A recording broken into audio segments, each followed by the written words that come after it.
कर उनको जिंदगी बख्शेगी।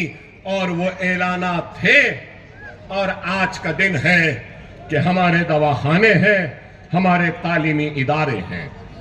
तो मैं बताना नौजवानों को ये चाह रहा हूं कि बहुत बड़ा रिश्ता है निजामाबाद से मजलिस का, एक ताल्लुक है फख्र मिल्लत से लेकर सालार मिल्लत फिसादात, और फिर अकबरुद्दीन ओवैसी का भी एक बहुत बड़ा रिश्ता है निजामाबाद से। वो तकरीर थी और आज की है फिर। बहुत दिन बाद आया हूं,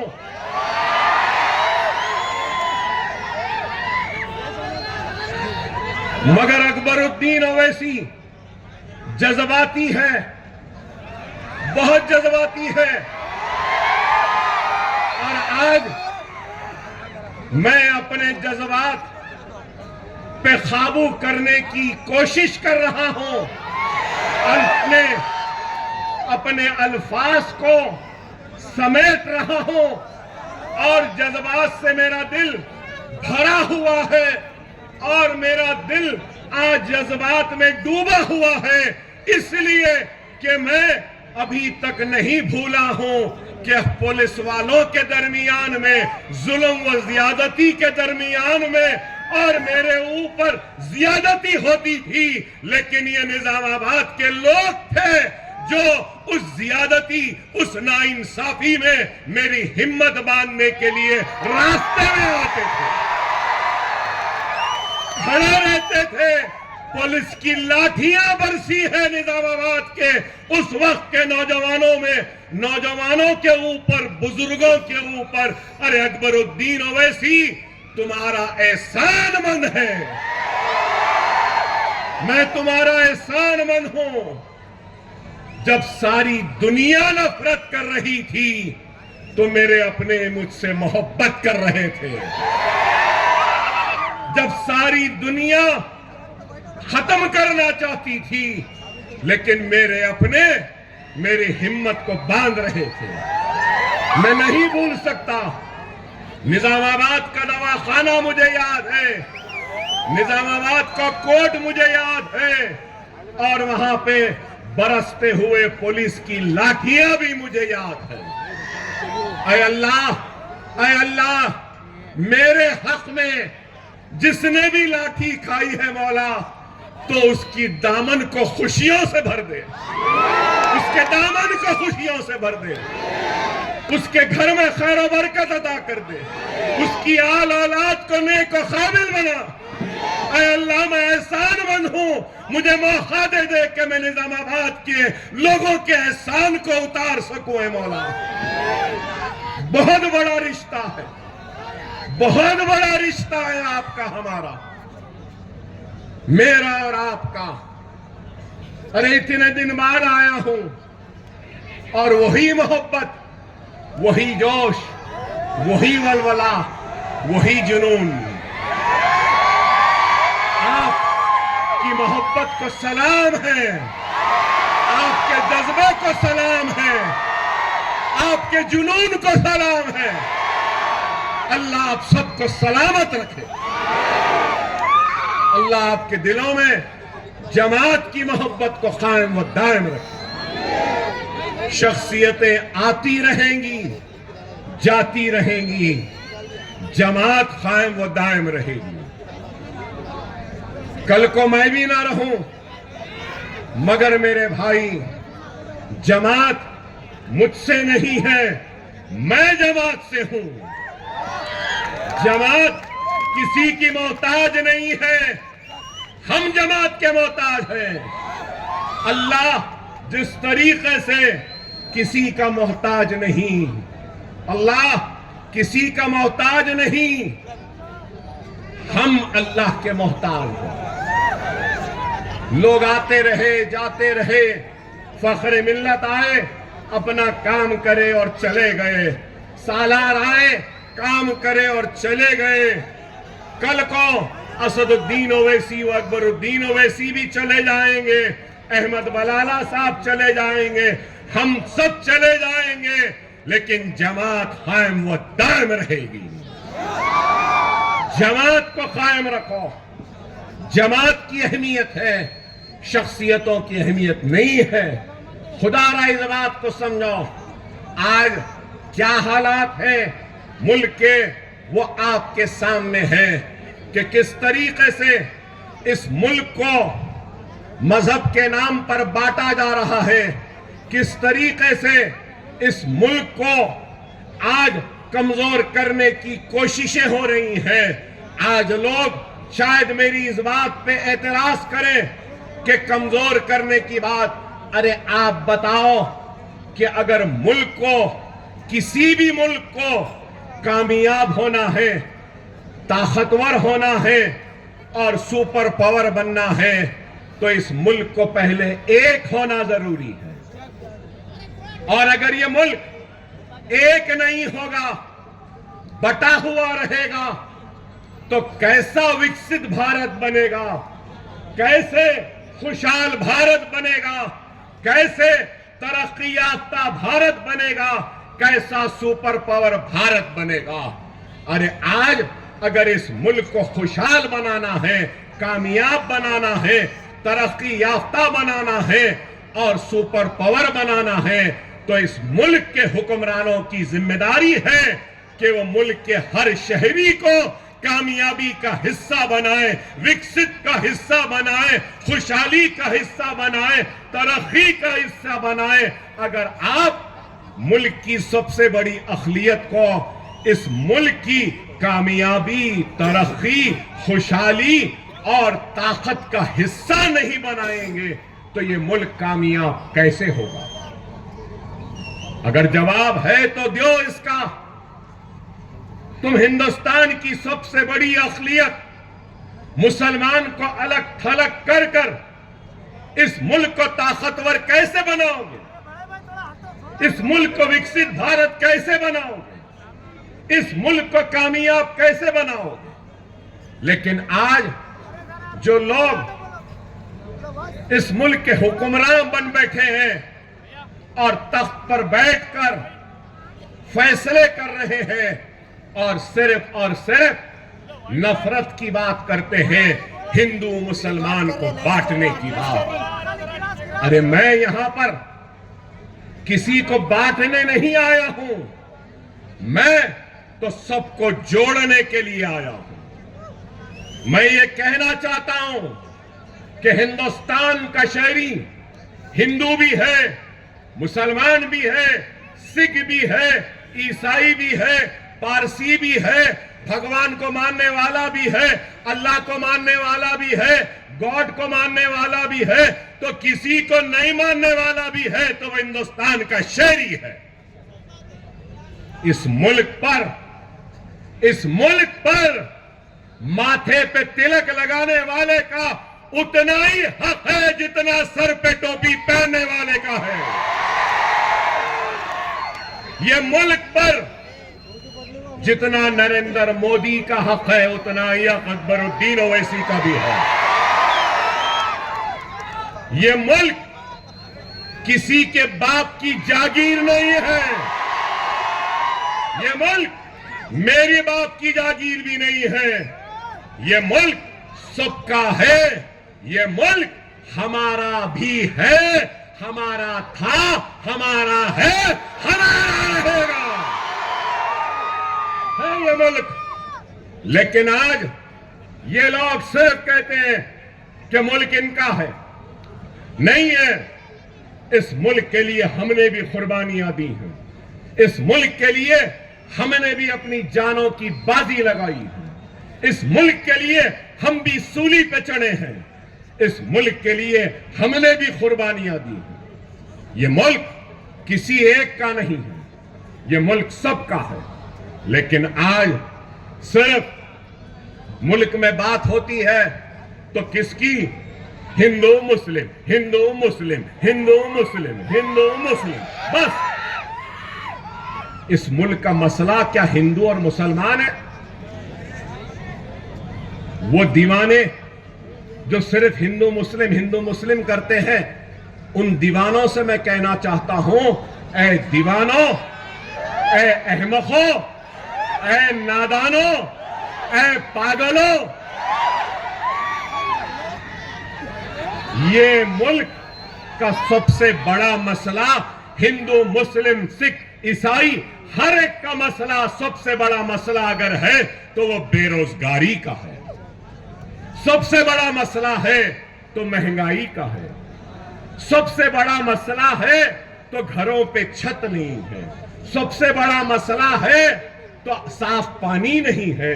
सबसे बड़ा मसला है तो कई गांवों में बिजली नहीं है। सबसे बड़ा मसला है पेट्रोल की बढ़ती हुई कीमत। सबसे बड़ा मसला है तो डीजल की बढ़ती हुई कीमत। सबसे बड़ा अगर कोई मसला है तो गैस का सिलेंडर जो महंगा हो रहा है, ये मसला है। सबसे बड़ा अगर कोई मसला है तो बस्तियों में तरक्याती सरगर्मियों का सबसे बड़ा मसला है। तो बीमारों के इलाज के लिए दवाखानों का सबसे बड़ा मसला है। तो नौजवानों को खेलने कूदने के लिए मैदानों का सबसे बड़ा मसला है।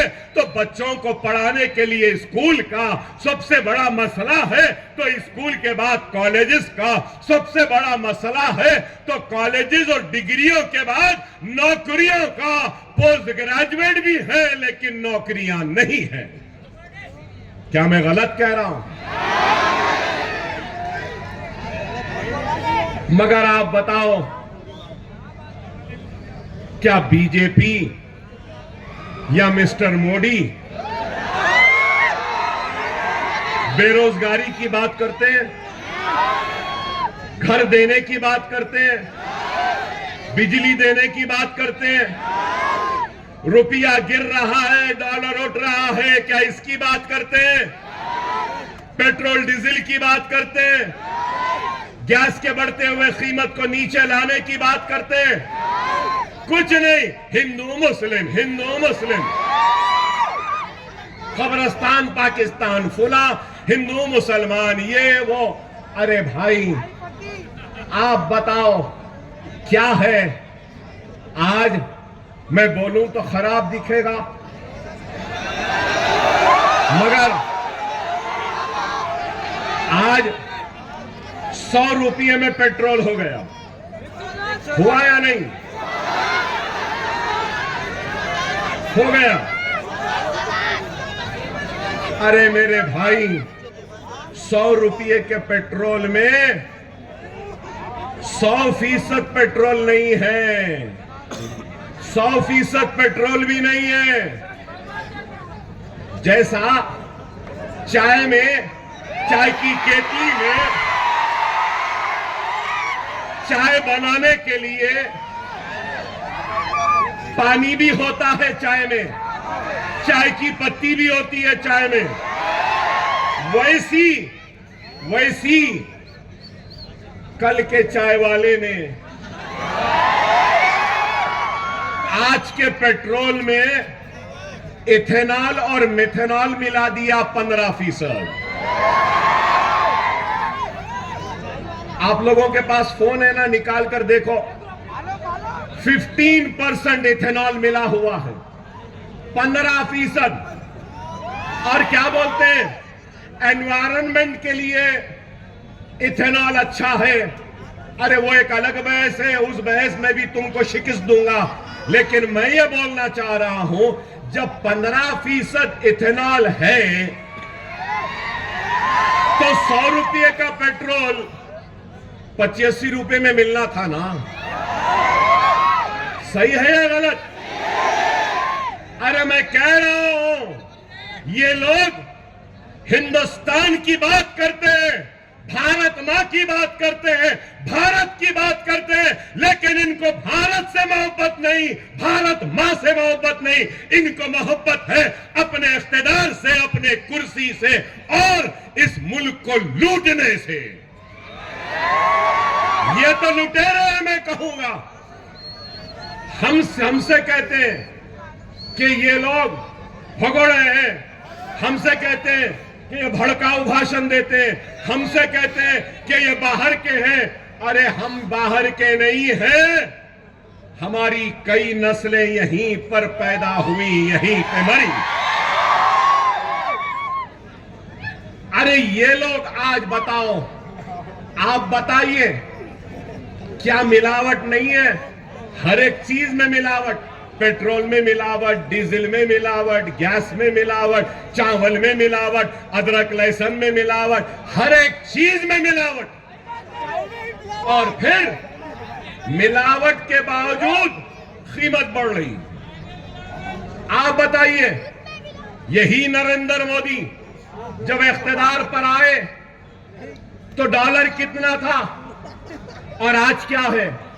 यही नरेंद्र मोदी ने कहा, यही नरेंद्र मोदी ने कहा मनमोहन सिंह को, मिस्टर सिंह आपकी उम्र से ज्यादा हो गया डॉलर, रुपया, बोले ना। अब आज कितना है? 90 रुपये, 91। ओहो हो, झूठी डिग्री रखने वाले हिंदुस्तान के वजीर आजम नरेंद्र मोदी, क्या तेरी उम्र भी झूठी है या इतनी ही है? अरे आप बताओ। अरे मैं कहता हूं तो लोग मुझ पे एतराज करते हैं। इलेक्टोरल बॉन्ड्स, लूटम लाटी, जो मैंने पहले कहा, इलेक्टोरल बॉन्ड्स कितने? करीब 5,000 करोड़ रुपया बीजेपी को आया। बीजेपी को 5,000 करोड़ रुपया उनके अकाउंट में आया। बड़े बड़े कंपनियां वाले दिए। ना खाऊंगा ना खाने दूंगा, करप्शन का खात्मा करूंगा। अरे सबसे बड़ा अदाकार अगर कोई है तो यही है। सब अदाकारी सबकी खत्म। जहां यूसुफ खान की अदाकारी खत्म होती है, जहां शाहरुख की खत्म होती है, जहां सलमान की खत्म होती है, मोदी की वहां से शुरू होती है। ऐसी अदाकारी, सिर्फ अदाकारी। अरे बाबा, हमको अदाकारी नहीं चाहिए। ये 5,000 करोड़ रुपया क्यों दिया? देने वालों ने कैसे आया? बोलो ना, बोलो ना। नहीं बोलते, दे रहे।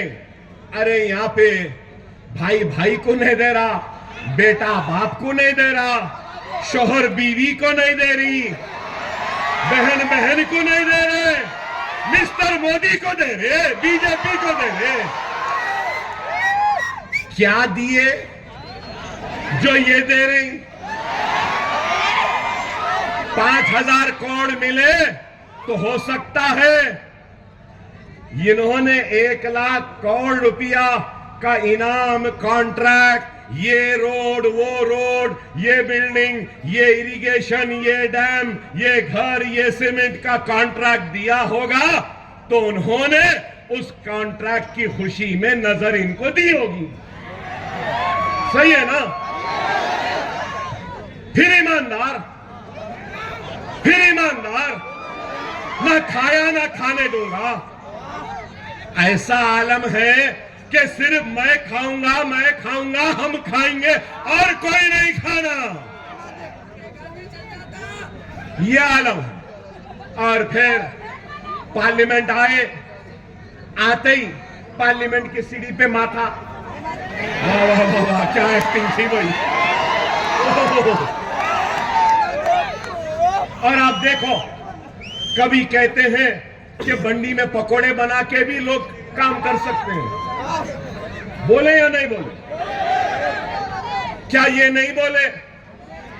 मैं नहीं कह रहा हूं, ये खुद बोले कि मैं गाड़ी में जा रहा था, गाड़ी को रोका और आदमी से पूछा और क्या देखता हूं, नाले में पाइप डाल के गैस निकाल। नहीं बोले? नहीं बोले भाई, नहीं बोले? क्या बोलो? फिर बोलते मैं बोला। मैं नहीं बोल रहा हूं, मैं उन्होंने जो बोले वही बोल रहा हूं।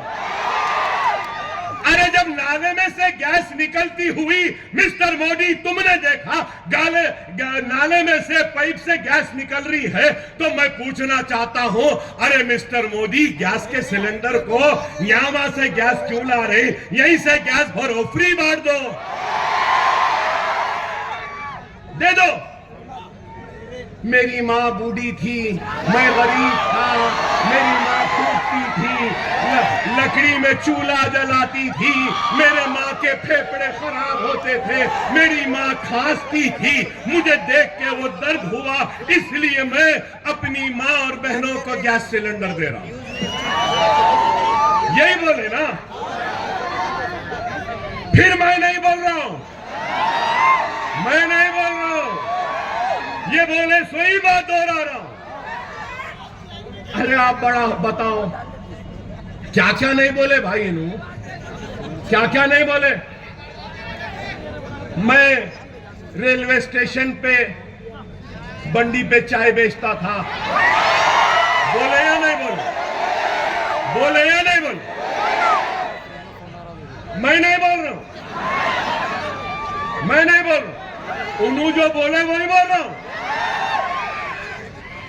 फिर क्या ये नहीं बोले कि बाज लोग आते थे, कोई कड़क चाय बोलता था, बोले नहीं बोले, कोई नरम चाय बोलता था, बोले या नहीं बोले,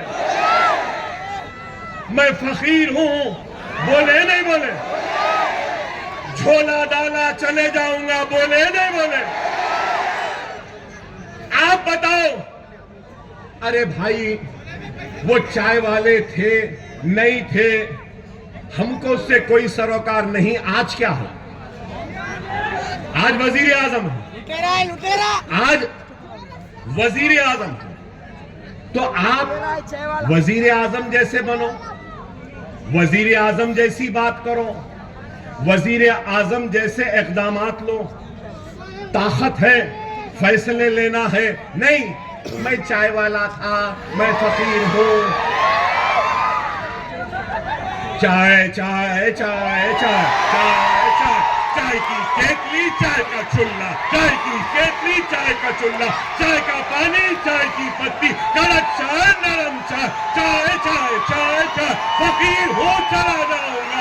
कभी उसके बाद में चौकीदार चौकीदार, गले में सीटी डाल लिए, चौकीदार चौकीदार चौकीदार चौकीदार, वारे चौकीदार, वारे चौकीदार, क्या चौकीदारी करी, चाइना घुस गया, चौकीदारी चौकीदारी कर रहा, शायद चौकीदार सो गया था, शायद कोई कड़क चाय दे देना था तो चौकीदार जागते रहते।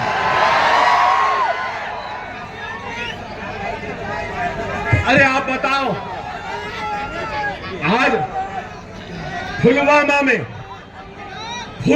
में पाकिस्तानी दहशतगर्द आके खुशियां मनाने वाले हमारे हिंदुस्तानी शहरियों को गोलियों से मारते हैं, जान ले लेते हैं, थक कर काम कर कर मेहनत कर कर अपनी फैमिली के साथ कश्मीर के हुस्न को देखने आए, खूबसूरती को देखने आए, अपने दिल और अपनी थकान को उतारने के लिए आए और दहशतगर्द उनकी जान ले लेते हैं। हम मजम्मत करते हैं, अफसोस हम दहशतगर्दी के खिलाफ हैं, दहशतगर्द के खिलाफ हैं। लेकिन मेरे भाई आप बताइए कि दहशतगर्दों ने जो किया, जिसकी जान गई उससे पूछो, जिसका सुहाग उजड़ा उससे पूछो, वो कोई भी होने दो, हमारे हिंदुस्तानी थे। उस हिंदुस्तानी बहन के दर्द में हम उनके साथ हैं। और उसके बाद आप सबसे कह रहा हूं, आप सबसे बोल रहा हूं कि आप और हम सब मिलकर Indian army, Indian air force, Indian navy और हिंदुस्तान के सिपाहियों को हम सलूट करते हैं। देख मोदी, देख क्या मोहब्बत है। सलूट करते हैं हम हमारे सिपाहियों को कि क्या काम किया, घुस के मारा। हमारे सिपाहियों ने सलाम है उनको। है अब मेरा एक सवाल है। अब आराम से उड़ जाइए।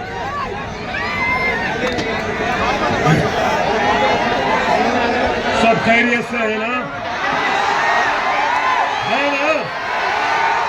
बेफिक्र रहो, अल्लाह हमारे साथ है। अल्लाह के फरिश्ते हमारी हिफाजत कर रहे हैं। जालिमों के जुल्म का जिक्र हो रहा है तो अल्लाह के फरिश्ते हमारी हिफाजत करेंगे। सबर से रहो, एक जगह रहो मेरे भाई।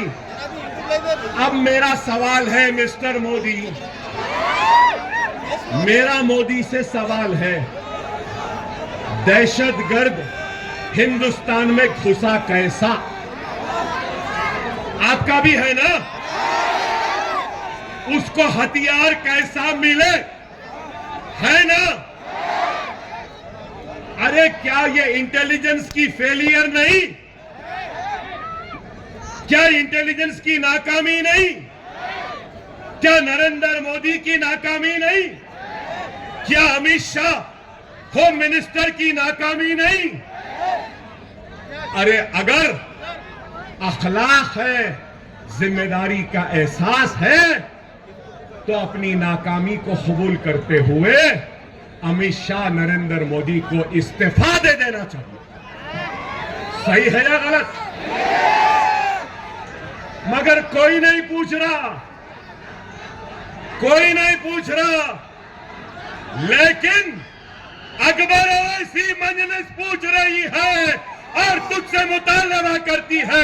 तेरी नाकामी मासूमों के सुहाग के उजड़ने और मासूमों के सीनों पे गोलियां चलने, दहशतगर्द के हिंदुस्तान में दाखिल होने में उनकी कामयाबी तेरी नाकामी है। नरेंद्र मोदी, अगर अभी भी तुझ में अखलाक है तो इस्तीफा दे दे।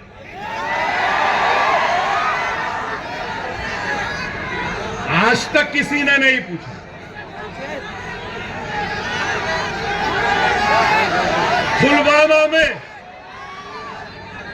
पुलवामा में जो खून बहा वो मेरी बहन का खून, मेरे भाई का खून था, मेरे देशवासी भाई का था।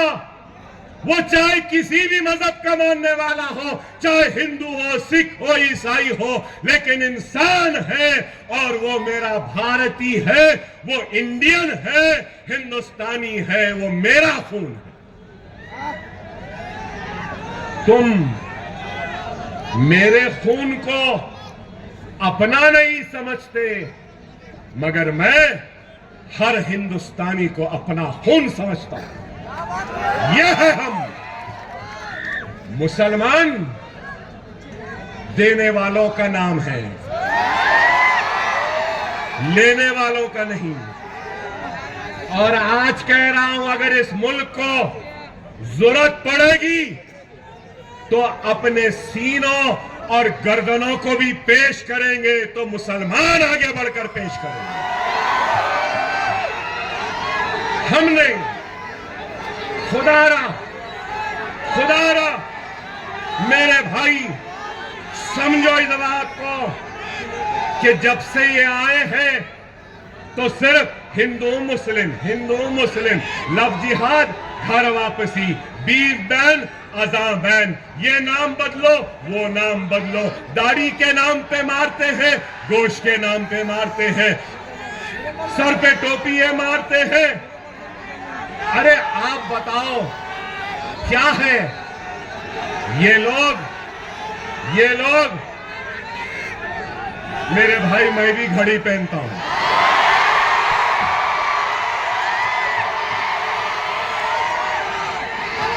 वक्त की अहमियत और कदर बहुत है मेरे पास। इत्मीनान से रहो, इत्मीनान से रहो। अभी भी वो चुपता है ना। बहुत से जख्म भर गए लेकिन वो नहीं भरा। अल्हम्दुलिल्लाह, जब तक जिंदा है, जब तक जिंदा है दर्द का एहसास तो दिलाता रहूंगा। ये मेरा दर्द है जो मैं बयान कर रहा हूं। ये मेरा दर्द है जो तुमने अखलाक को मार के किया है। ये मेरा दर्द है, तुमने मेरी बहन को हिजाब खींचकर दर्द दिया है, उसको बयान कर रहा हूं। ये मेरा दर्द है, ये मेरा दर्द है। सुनो नौजवानों, मैं बड़े दर्द में आया हूं, कर्ब में आया हूं। एक चीफ मिनिस्टर हमारी बहन के हिजाब को खींचता है। क्या वो बहन तुम्हारी बहन नहीं? क्या तुम्हारी मां नहीं? क्या तुम्हारी बहन नहीं? तुम्हारी बेटी नहीं? क्या भूल गए? खुदारा समझो, कब उठोगे? कब उठोगे? हिजाब खींचा जा रहा है, दाढ़ी के नाम पे मारा जा रहा है, अजान पे पाबंदी हो रही है, शरीयत पे हमले हो रहे हैं, वक्त की अमलाक को लेने की बात हो रही है, फिर भी तुम उठना नहीं चाहते। उठोगे? इजाजत है तो कुछ बोलो। ऐ जालिमों, ऐ जालिम, देखते हैं तुझ में कितना दम है, हम में कितना दम है। ऐ जालिम, तू जुल्म करते करते थक जाएगा, लेकिन हम मुसलमान जुल्म सहते सहते कभी नहीं झुकेंगे, कभी नहीं झुकेंगे। ये सर कटेगा लेकिन झुकेगा नहीं। ये सर सिर्फ अल्लाह के सामने झुकता है। खुदारा समझो, समझो। अगर कोई समझ रहा है कि मार के, काट के, शरीयत पे हमले करके, हिजाब को खींच के, दाढ़ी के नाम पे मार के, बुलडोजरों के जरिए घरों को गिरा के, मस्जिदों को गिरा के, कब्रिस्तानों को मिसमार करके, बच्चों को जेल में डालकर समझ रहा है कि डर जाएंगे। डरेंगे? डरेंगे? मोदी, योगी, सुन ले, ना मैं अपनी नमाज छोड़ने तैयार हूं, ना अपनी अदा छोड़ने तैयार हूं, ना मैं सुन्नत छोड़ने तैयार हूं, ना मैं नफिल छोड़ने तैयार हूं, ना ही हिंदुस्तान को छोड़ने तैयार हूं। ये मुल्क मेरा था, मेरा है, मेरा रहेगा। खुदारा समझो, समझो।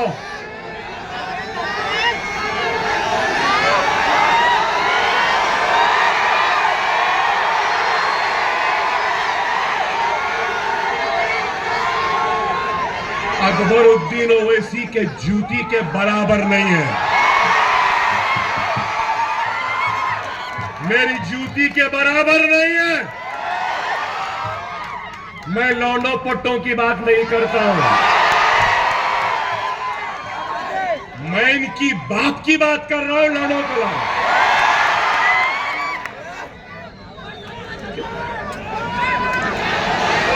अरे हवा का झोंका है, आया है चले जाएगा, छोड़ो। ना लीपने का ना थोपने का। क्या है? शुभ वक्त खराब। देखो वक्त खराब नहीं हुआ, अभी योगी बाकी था। अब आप लोग मिस्टर योगी तैयार हो जाओ, यूपी भी आ रहा हो। चलेंगे यूपी, चलेंगे, चलो अब इसके बाद में यूपी चलते हैं और यूपी में अपनी ताकत अपने झंडे को गाड़ते हैं और सब झंडे को वहां भी लहराएंगे इंशाअल्लाह ताला। खुदारा समझो। देखो भाई, मैं आपसे कहूंगा, जब से बड़े फेंकू की बात कर रहा था, हमारी रियासत में एक छोटा फेंकू भी है। मालूम आपको? मालूम? कौन कौन कौन? अरे भाई, हथेली में जन्नत दिखाया, इमाम मौजूनों को बढ़ के दे दूंगा, शादी मुबारक सोना दे दूंगा, पढ़ने वाले बच्चियों को मोटरसाइकिल दे दूंगा। क्या क्या नहीं बोला भाई, क्या क्या मेरे पास है। आते आते देखा मैं, मालूम नौजवानों को नहीं मालूम होगा, बुजुर्ग हैं यहाँ पे। अब बुजुर्ग जरा नेक हो गए, सर पे टोपी, चेहरे पे दाढ़ी होंगी। एक फिल्म आया था, बलाला साहब याद होगा।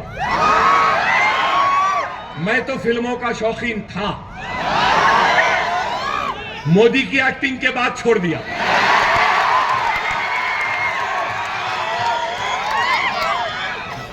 एक फिल्म आई थी, एक राज कपूर की, राज कपूर नहीं, राज कपूर, पृथ्वीराज कपूर का बेटा राज कपूर, श्री 420 याद है 420 वादे। गैस का सिलेंडर मिला, वजीफा मिला, 2 बेडरूम घर मिला, स्कॉलरशिप मिली, शादी मुबारक का सोना मिला।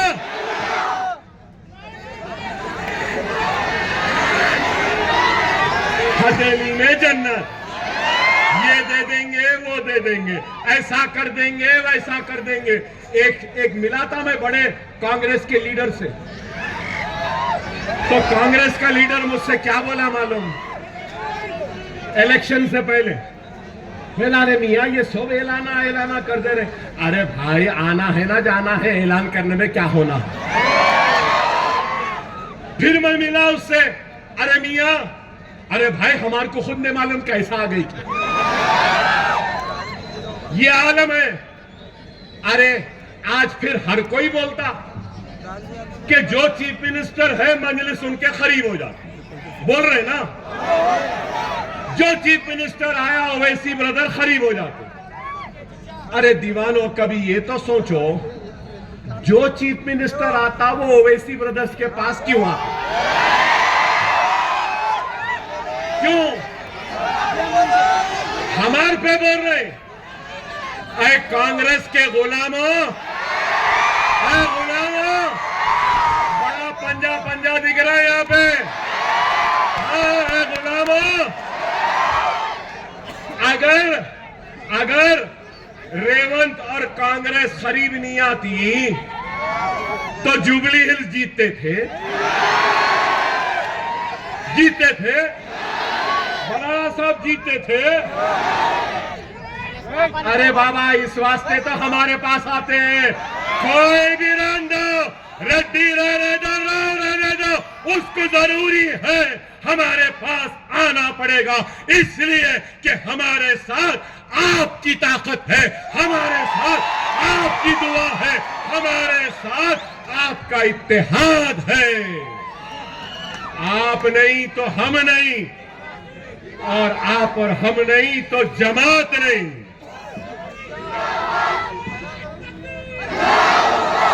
मेरे भाई, हर मसले को मैं उठाता हूं ना असेंबली में,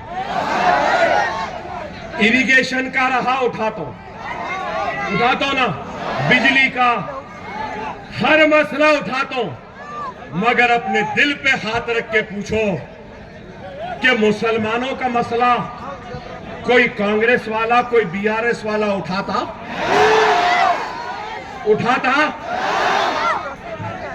हम सबका उठाते, लेकिन हमारा तो उठाने वाला हमारा अपना ही है। और मैं किसी और से नहीं मांग रहा हूं, अपनों से मांग रहा हूं। गैरों के दर पर जाके दस्तक नहीं दे रहा हूं, अपने कलमा गो भाई के पास आया हूं। एक कलमा गो भाई इत्तेहाद की खैरात मांगने के लिए हाथ फैलाए, तुम्हारे पास आया है, गैरों के पास नहीं। खुदारा मुझे मायूस न करो, खुदारा मायूस न करो। हमारी शान, हमारी आन, हमारी ताकत, हमारी आवाज, हमारी पहचान अगर कुछ है तो वो मजलिस से इत्तेहादुल मुस्लिमीन है। खुदारा समझो, खुदारा समझो, मजलिस को आपने सजाया, आपने संवारा, कोई हमारा नहीं है मेरे भाई। अब आप बोलेंगे अरे भाई फिर क्या करना? मैं जो सोचता हूं आपको बोल रहा हूं। सालार मुझे बोले थे, मैंने सालार से पूछा बाबा ये ऐसा है, ये बदमाश है, ये जहरीला है, ये ऐसा है वैसा है। तो सालार मुझे क्या बोले मालूम? मियां सांपों में ही रहना है, बस देख लो कौन से सांप में कम जहर है, उसको साथ रख लो।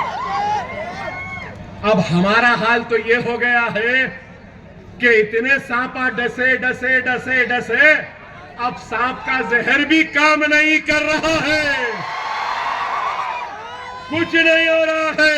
लेकिन याद रखो, कोई हमारा नहीं है, कोई राव हमारा नहीं, कोई रेड्डी हमारा नहीं, कोई वेलमा हमारा नहीं, कोई कापू हमारा नहीं। हमारा कोई है तो ला इलाहा इल्लल्लाह मुहम्मदुर रसूलुल्लाह कलमा पढ़ने वाला है। और ये कलमा पढ़ने वाला तुम्हारा अपना भाई तुम्हारे पास आया, बहुत बड़े बड़े बातें करे। यहां नौजवान बैठे हुए, माइनॉरिटी फाइनेंस कॉर्पोरेशन से 1 पैसा मिला, बहनों को मशीनें मिली, बच्चों को स्कॉलरशिप मिली, स्टडी सेंटर आया, हज हाउस बना। अरे कुछ नहीं मेरे भाई, हम हैं तो असेंबली में डर है, इंशाअल्लाह। इन्हों क्या, इनके बापों बाप से भी काम लेना आता है। सियासत सियासत हमारे घर की। फिर मैं नहीं बोला, मैं कुछ नहीं बोला, मगर देखो मिस्टर मोदी, फर्क देखो। हमको बोलने की जरूरत नहीं है, हमारी कौम बोलती है, हमको बोलने की जरूरत नहीं। खुदारा मेरे भाई, वक्त और हालात की नजाकत को समझो। अब की बार निजामाबाद का मेयर हमको बनाना है या नहीं, आप सोच लो, बनाना है या नहीं। यकीन मानो, अल्लाह उसके रसूल को हाजिर नाजिर जान के कह रहा हूं, अगर हर मुसलमान मजलिस को वोट दे देगा तो अल्लाह उसके रसूल की कसम, निजामाबाद का मेयर 50 बरस में पहली मर्तबा मजलिस का होगा, हरे झंडे वाले का होगा, सब्ज गुम्मद वालों के आशिकों का होगा। बनाना है। लोग पैसे भी लेके आएंगे, पैसे ले लेना, वोट मजलिस को देना, देंगे ना, देंगे ना। नारे तकबीर, नारे तकबीर, नारे तकबीर। हिंदुस्तान, भारत, इंडिया। पतंग पतंग पतंग पतंग पतंग पतंग पतंग पतंग पतंग पतंग हवा में पतंग झुकाना है, खींचना है पतंग। कामयाब। सलाम वालेकुम। वाखिर दाना अल्हम्दुलिल्लाह रब्बिल आलमीन।